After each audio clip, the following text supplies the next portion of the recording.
Iya, salam sejahtera bagi kita semuanya. Salam dan Tuhan Yesus memberkati kita semuanya. Haleluya, haleluya. Amin. Saudaraku dan teman-teman semuanya, pada bagian ini marilah kita sama-sama melihat atau menyaksikan hasil perdebatan antara Elia dan Gurunda Zuma. Yang mana dalam perdebatan kali ini, Elia mematahkan seluruh narasi-narasi liar dari si Zuma ini. Nah, teman-teman semuanya, seperti apa perdebatan mereka? Langsung saja kita simak video yang berikut ini. Antioquia itu karena dia mengaku dia diutus sebagai rasul kepada orang-orang yang tidak bersunat. Maka jemaat pertama, orang-orang yang tidak bersunat, pemakan babi adalah Kristen, dan itu tidak ada korelasinya dengan pengajaran Yesus. Jadi ketika Yesus mengatakan waspadalah kepada serigala-serigala yang nyamar seperti domba, yang dimaksud tidak lain adalah Paulus in the gang. Silakan Anda bantah. Oke. Ya, terima kasih Pak Juma ya. Sebenarnya saya juga mau menunjukkan bahwa seringkali Bapak Juma dalam rautan argumentasinya itu gagal sekali berpikir dengan apa yang saya sampaikan. Kemudian merujuk dari apakah orang-orang Kristen yang di jemaat yang didirikan Yesus itu bersunat? Iya, bersunat. Ketika saya bilang ya bersunat, langsung Bapak berpikir bahwa wah, argumentasi saya sudah patah karena itu. Enggak. Sebenarnya ini hanya ketidaktahuan Anda ya. Orang Yahudi yang percaya Yesus itu tetaplah harus disunat. Karena sedangkan orang Yahudi yang percaya Yesus tidak dibebankan hukum sunat. Kisah Para Rasul 21 ayat 25. Tetapi mengenai bangsa-bangsa lain yang telah menjadi percaya, sudah kami tuliskan keputusan-keputusan kami, yaitu mereka harus menjauhkan diri dari makanan yang dipersembahkan berhala, dari darah, dari daging binatang yang mati, dan dicekik dari percabulan. Ayat 20-nya kalau kita melihat sebelum sampai kepada konklusi ini, mendengar itu mereka memuliakan Allah, lalu yang berkata kepada Paulus, saudara lihatlah beribu-ribu orang Yahudi telah menjadi percaya dan semuanya rajin memelihara hukum Taurat. Di ayat 22-nya, tetapi mendengar tentang engkau bahwa engkau mengajar semua orang Yahudi yang tinggal di antara bangsa-bangsa lain untuk melepaskan hukum Musa. Bangsa lain untuk melepaskan hukum Musa. Bapak harus mengerti ya, bahwa ketentuan sunat itu diberikan kepada yang memang diteruskan dari Abraham, kemudian berakhir di orang-orang Yahudi dari kedua belah suku Israel ini sebagai bentuk perjanjian mereka. Kemudian selanjutnya dikatakan sebab engkau menyatakan supaya mereka jangan menyunatkan anak-anaknya dan jangan hidup menurut adat istiadat kita. Jadi kita harus mengerti teman-teman bahwa hukum sunat ini adalah hukum yang only berlaku bagi orang-orang Yahudi. Tapi karena Yesus menyatakan pergilah jadikanlah semua bangsa muridku, baptislah mereka di dalam nama Bapa, Putra dan Roh Kudus. Artinya hukum Yahudi ini tak berlaku lagi bagi dunia ini. Itu berlaku bagi mereka aja. Bagi dunia ini tidak berlaku lagi hukum sunat karena mereka sudah disunatkan melalui kematian Kristus. Inilah relevansi yang saya katakan. Saya tetap konsisten dalam argumentasi saya. Saya tidak mau gagal berpikir ya. Nah, ketika Yesus menyatakan baptislah semua orang di dalam nama Bapa, Putra, Roh Kudus, kemudian juga Paulus. Jadi Paulus ini bukan bertentangan dengan Yesus. Ini harus yang diperhatikan ya teman-teman. Paulus ini menginjil bagi dunia. Karena di ayat 21 dikatakan bahwa di antara bangsa-bangsa lain dan Yahudi dan bangsa-bangsa lain yang melepaskan hukum Musa. Artinya bangsa-bangsa lain itu tidak terikat dengan hukum Musa. Inilah mengapa orang Yahudi itu sangat fanatik dengan orang-orang di bangsa lain. Artinya memang hukum Israel yang sangat ketat ini, yang tadinya perlakuan hukum Taurat ini tidak berlaku lagi bagi bangsa lain. Makanya orang Kristen yang non-Yahudi itu tidak perlu disunatkan. Itu argumentasi yang pertama. Argumentasi yang kedua, mengapa orang-orang Yahudi atau pada masa ketika Yesus mendirikan jemaatnya yang adalah Petrus sang batu karang itu, mereka adalah orang-orang bersunat. Argumentasi yang pertama itu karena mereka adalah orang Yahudi. Kemudian argumentasi yang kedua agar itu tidak menjadi batu sandungan atas pemberitaan mereka. Paulus dengan jelas menegaskan bahwa Timotius itu haruslah disunat, gitu ya, karena si Timotius ini ibunya seorang Yahudi teman-teman yang telah menjadi percaya gitu. Sedangkan ayahnya itu seorang Yunani ya, Yunani, sehingga menurut hukum Yahudi Timotius itu termasuk orang Yahudi. Ini jadi karena keyahudian mereka itu diwajibkan untuk bersunat. Gitu. Jadi orang yang di luar Yahudi, non Yahudi, tetapi Injil juga diberikan kepada mereka karena Yesus menyatakan bahwa Injil itu harus diberitakan kepada seluruh dunia. Ya, maka itu tidak berlaku gitu. Karena karunia keselamatan ini diberikan bagi semua orang gitu. Jadi penafsirannya penafsirannya itu harus relevan, jangan dikait-kaitkan yang satu dengan yang lain dan hanya untuk mengukuhkan asumsi kita gitu. Itu prinsip hermeneutika Kristen itu jelas dalam hal ini gitu ya. Jadi sebenarnya tidak ada yang bertentangan gitu, Pak Juma. Oke, Silakan. baik. Ya. Saya ulangi dengan narasi Anda yang begitu panjang. Saya mau tanya kepada saudara, menurut Yesus, Injil mana yang harus diberitakan kepada semua bangsa muridnya? Jawab. Apa yang mereka saksikan itu? Semua. Bukan Injil Lukas, Injil Markus, Matius, Yohanes, Surat Paulus? Injil itu bukan satu establishing karena belum ada kanonisasi. Oke, Ya. berarti dengan kata lain bukan kitab saudara. Dengan kata lain, bukanlah kitab saudara yang Yesus perintahkan untuk diberitakan. Catat itu. Ya, karena memang itu belakangan dikanonkan. Ya, saya setuju. Oke, sip. Anda sudah akui, bagus. Nah, sekarang gini. Ketika saudara mengatakan Taurat itu tidak berlaku untuk bangsa lain lagi, emang Taurat itu pernah berlaku untuk bangsa lain? Memang tidak pernah. Taurat itu untuk Bani Yakob. Jadi Yesus mati di atas tiang salib untuk membatalkan hukum Taurat untuk Kristen itu nggak nyambung. Yesus datang membatalkan hukum Taurat di atas tiang salib untuk Kristen, tidak nyambung. Efesus 2 nomor 15, dengan matinya Yesus, dia telah membatalkan hukum Taurat beserta segala ketetapan yang ada di dalamnya. Itu nggak nyambung itu. Kenapa Paulus mengajarkan itu? Orang Farisi ini mengajarkan itu. Kenapa? Karena target sasarannya adalah orang-orang yang tidak bersunat. Target sasarannya adalah orang-orang pemakan babi. Mohon maaf. Target sasarannya adalah penyembah-penyembah dewa. Siapa itu? Kekaisaran Romawi Yunani. Itu target sasarannya. Sehingga hukum Torah yang berat itu menurut pandangan orang Roma dan Yunani kudu harus batal dulu baru diterima oleh mereka. Makanya pernyataan Paulus itu jelas. Jadi kalau Anda mengatakan Taurat tidak berlaku lagi untuk bangsa lain, Bung, Anda belajar di mana? Hukum Taurat itu untuk Bani Israel, bukan untuk non-Israel.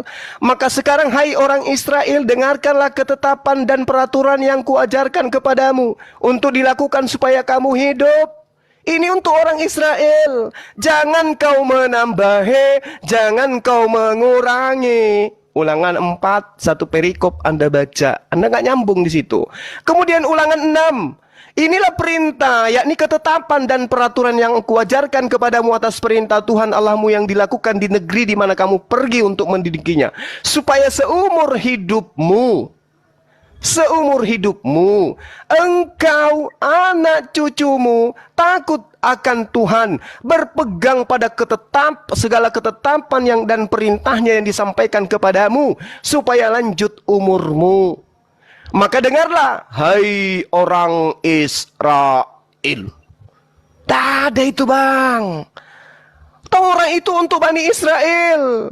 Kalau Anda kurang yakin, silakan Anda baca di dalam Ulangan 33. Hukum yang ada untuk Bani Yakub saja, bukan untuk Anda. Jadi kenapa Yesus mati untuk Anda? Apa hubungannya? Kalau Yesus datang untuk membatalkan dalam perspektif Anda menggenapi, kenapa untuk Anda? Anda sopo? Di dalam di Ulangan 33 dijelaskan, Musa telah memerintahkan hukum Taurat kepada kita, satu milik bagi jemaah Bani Yakub. Anda Bani Yakub? Bukan. Satu lagi. Yeremia 31:31. Aku akan membuat perjanjian baru dengan Bani Israel dan Bani Yehuda. Anda Bani apa? Hah? Bukan Anda. Jadi ngapain Yesus mati di atas tiang salib untuk Anda? Ngapain? Tujuannya untuk membatalkan hukum Taurat. Iya, berarti Yesus untuk Bani Israel, bukan untuk Anda. Kalaupun dia dibaksakan untuk mati sebagai persembahan kepada dewa, dia dipersembahkan untuk Bani Israel, bukan untuk Anda. Kecuali Anda benar-benar Romawi dan Yunani, yang dihadiahkan konsep Tuhan, dihadiahkan kitab. Baru betul, aku ini adalah Bani Romawi dan Yunani, pengikut Paulus yang meminjam nabi yang datang kepada Bani Israel untuk kami tuhankan. Itu baru betul.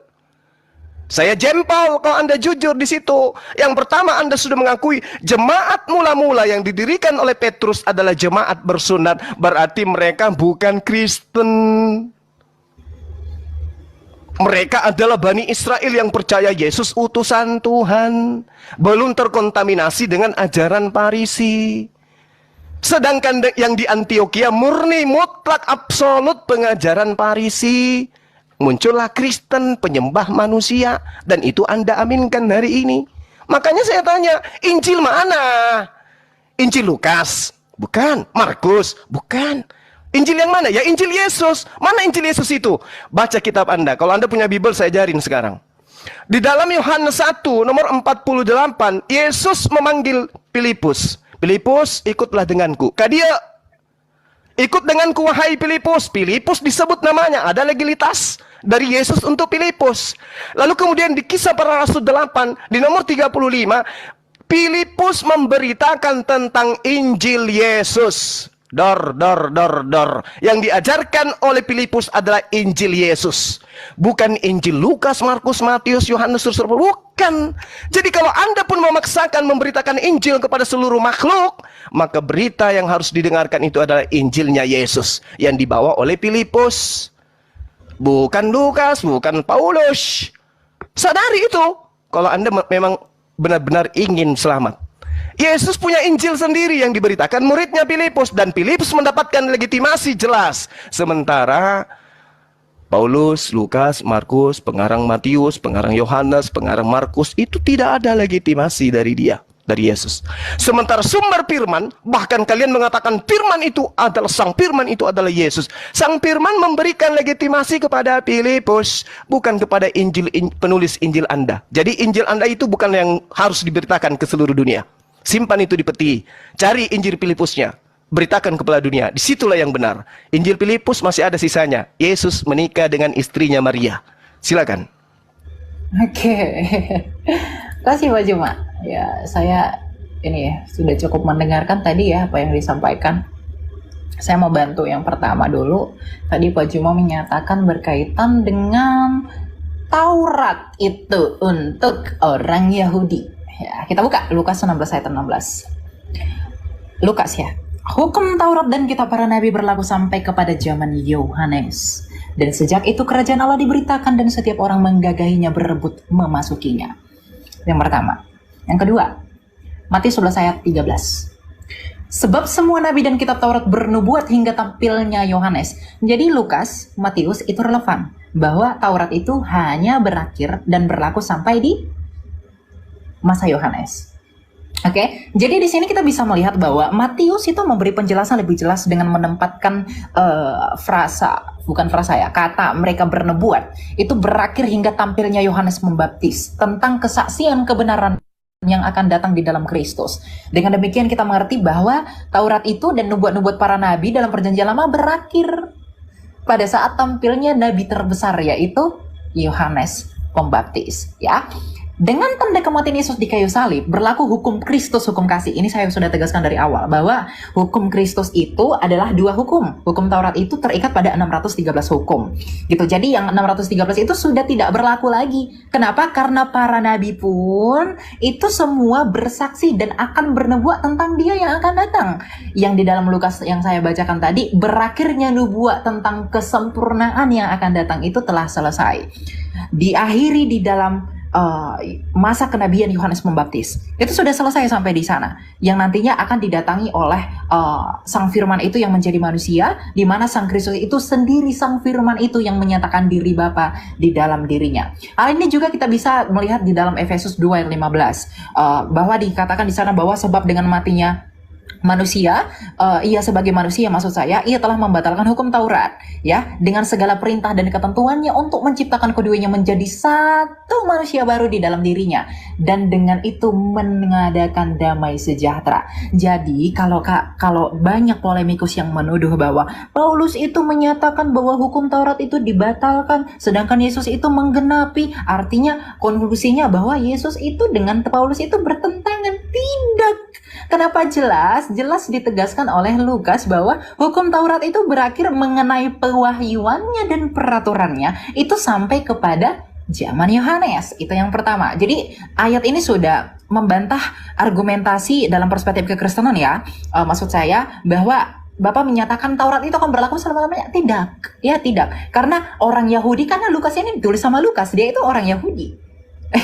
Jadi kalau dia itu orang Yahudi, tidak mungkin dia punya perspektif bahwa kalau memang hukum Taurat itu berlaku sampai selama-lamanya, tidak merujuk kepada nubuatan yang akan datang di dalam kesempurnaan Yesus Kristus, ini mereka tidak akan menyaksikan ini. Kalau kita merujuk kepada hukum dwi ganda saksi, kesaksian ini benar adanya, karena Lukas juga menyatakan demikian, Matius juga menyatakan demikian, kemudian juga dikonfirmasi di Efesus. Ini jelas urgensinya. Kemudian yang kedua, mengenai Injil gitu ya. Tadi Bapak menyatakan bahwa Injil itu di Filipus. Kenapa di Filipus itu tidak diakui, sedangkan di Filipus itu Yesus itu katanya menikah bla bla bla dan lain-lain. Kenapa kalian tidak memberitakan Injil yang dari Filipus aja? Inilah keterbatasan literasi, bahwa arti kitab Injil itu adalah kabar baik.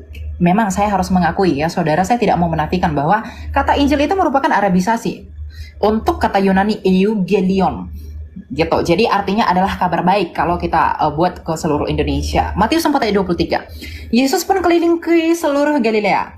Ia mengajar dalam rumah-rumah ibadat dan memberitakan Injil kerajaan Allah serta melenyapkan segala penyakit dan kelemahan di antara bangsa itu.